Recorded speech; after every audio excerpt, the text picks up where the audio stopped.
Hi everyone and welcome to this new video.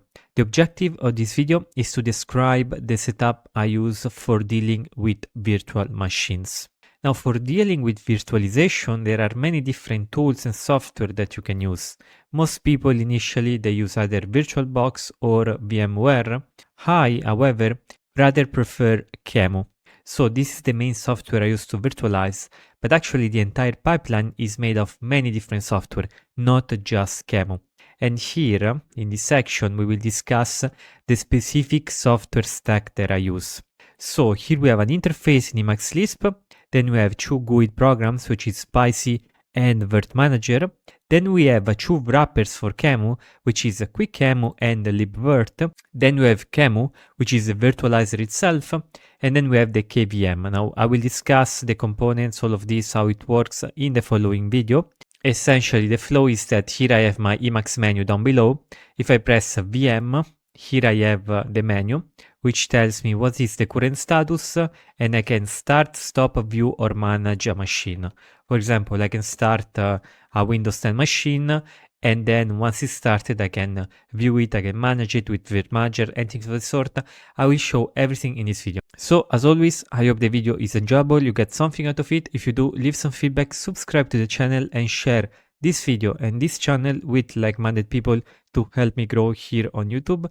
I appreciate that very much and enjoy the video. So the initial software that I use is Quickemu. So I want to introduce quickly what is Quickemu. Essentially, I took this description from the GitHub repository. Quickemu is a wrapper for the excellent QEMU that automatically does the right thing when creating virtual machines. So the idea is that it is a wrapper for QEMU and it is extremely useful when you just want to run a quick system without configuring too much. The original objective of the project was to enable quick testing of Linux distribution. And here in the notes of the video you will find two links to the Quickemu project. So very useful project. I want to thank the author, especially the original author, Martin Wimpress, and I just suggest you to support this project because this is open source. It is not trivial that it exists, as with QEMU after all, because it is built on QEMU, which is another open source project. So it is really wonderful that we have this tool and we have to support this ecosystem. Now, what I really like about Quickemu is that it really supports a lot of different systems. It supports macOS, Windows virtual machines, Linux, different types of BSDs, even non-Linux operating systems such as FreeDOS, Haiku, ColibriOS. There's a lot of stuff. And to use all those machines, essentially, we have two main commands, which is quickget to download the ISO and Quickemu to launch the QEMU wrapper, essentially. But before understanding how Quickemu works, let's discuss a little bit what is QEMU. Because as I said, Quickemu is a wrapper for QEMU, so the actual virtualizer, it is QEMU. So what is QEMU? Once again, we have the link to the GitHub project, we have the link to the official QEMU website, description taken from the GitHub repository. QEMU is capable of emulating a complete machine in software without any need for hardware virtualization support. By using dynamic translation, it achieves very good performance. QEMU can also integrate with XN and KVM hypervisors to provide emulated hardware while allowing the hypervisor to manage the CPU. With hypervisor support, QEMU can achieve near-native performance for CPUs. So how do we use QEMU? Well, actually in the video where I discuss how to set up an environment for exploring Linux kernel programming, and in the future I want to make more videos where we write kernel code essentially. But the idea is that how did we use QEMU in that video? Well, at the end of that video, to actually run the virtual machine that run our minimal Linux system, we use QEMU. And specifically, we use the QEMU system x86-64, which emulates an x86-64 processor. And here we had to build a kernel image, this BZ image, and we put it as the dash kernel parameter of QEMU. We built a minimal file system, this init-ramfs, and we put it as dash init-rd. And then we have enabled KVM for the KVM support, the amount of memory, the amount of processor, and other stuff like that. And the initial, essentially, command that we're gonna give to the process. Now, if you want to simplify the management of virtual machines, you don't use QEMU directly, but you use wrappers. And one of the first and most useful wrapper is libvirt, which is a library that provides various tools to manage the virtual machines with QEMU, such as virt-manager, virt-install, virt-clone, and virt-viewer. So essentially with virt, we can manage virtual machines using a command line interface. With virt-manager, we can use a graphical user interface, so a GUI-based management. So the idea is that, okay, we have QEMU, we have libvirt to simplify the management of QEMU.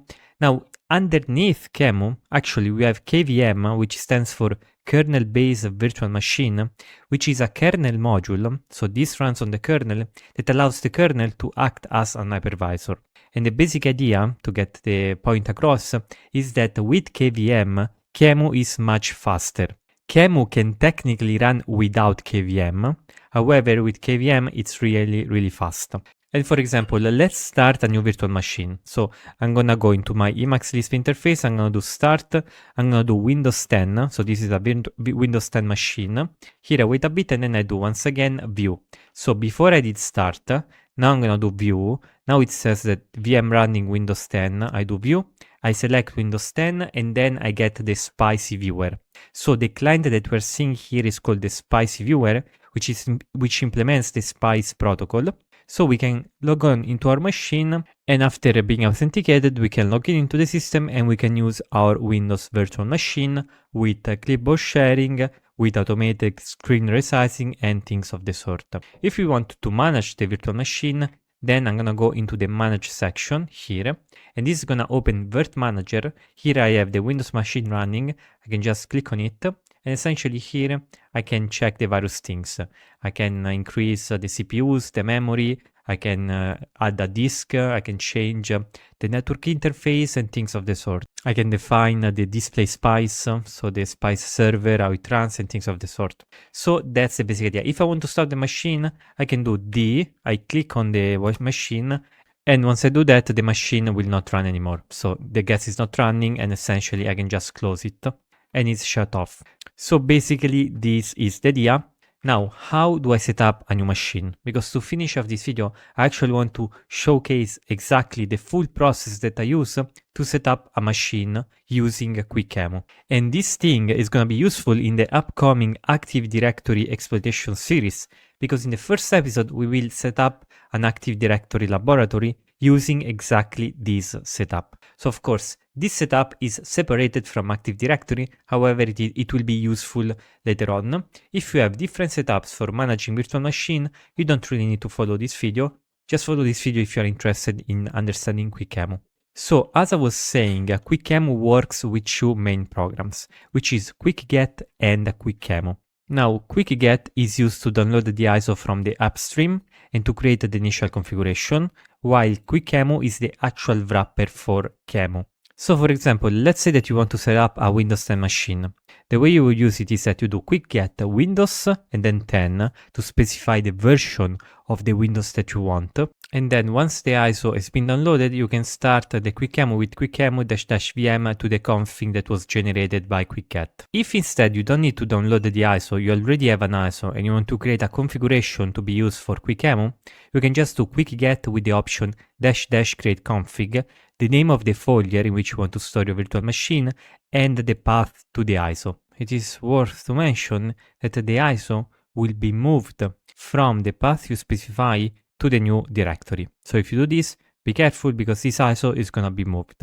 If you don't want it to move, you have to create a copy and then move the copy. Now, with respect to how you can install Quickemu, of course, it depends on the distribution you're running. If you're in Debian, there is also a list of dependencies. If you're in Arch Linux, you can use this Quickemu-git from the our repository. If you're in Debian, you can install directly the deb from the GitHub repository. If you're in Ubuntu, you have to add an extra repository, do the update, and then do the apt install Quickemu. So, as always, with Linux, it's kind of a mess depending on the distribution. But the idea is that if you follow the documentation, which is very well written, you can probably figure it out. So let's see a full walkthrough on how to set up a Windows 10 machine. So where do we start? Well, we start by downloading the ISO. So let's go here, let's go into my home folder and then let's do QuickGet Windows 10. So the first thing is gonna download the ISO from the official page.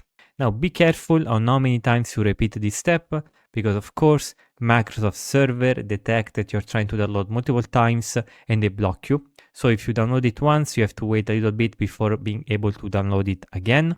But the idea is that if you download it once, if you already have the ISO, you can skip this downloading step by using the -- create config option, which I always suggest to not download useless ISO if you already have them.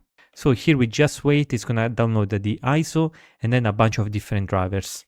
Also worth to note that if you want to set up Windows 11 right now, there is a bug because in the latest version that you can find on the Microsoft, the ISO changed the way it works, and now with Quickemu it's not easy to install it. So in that case you have to find an earlier ISO. For that you can look into the Internet Archive, which has older version of the Windows 11 ISO. If you have problems, just write in the comments and I will provide with the link that I use to set up a Windows 11 machine with Quickemu.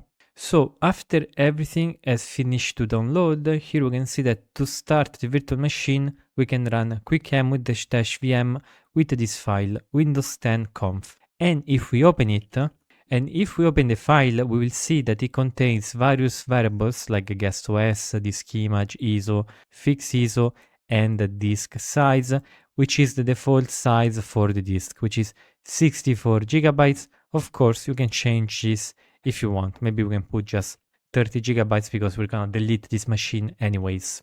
So let's go back to our terminal and let's execute the Quickemu. When we launch this, we're gonna launch this initially to install the operating system. Once that is installed, we're actually gonna import the disk into virt-manager. So what I like to do is that I like to launch Quickemu like this, so that we're gonna do through the installation process. And notice this thing, once we launch this, if we go into the Windows 10 conf, into the folder, notice that a bunch of files have been created, and specifically we have this .sh script, this shell script, which if we open, it is actually the wrapper to the QEMU command. And essentially this is the wrapper. So this is the commands that Quickemu automatically inputs into the machine. So we can go into the installation process. I like to put keyboard Italian and English and language English. We go into next, we just wait until we have installed the system. So here not much to say, typical Windows installation. Sometimes it's a little bit slow depending also on your system spec, and there's not many options here, you just have to wait. So at this point we have finished the installation process, Windows 10 has been installed, perfect. So what's the next step? Well, we actually don't have to do anything here. We can close the QEMU command here, and the next step is to import the created disk into virt-manager.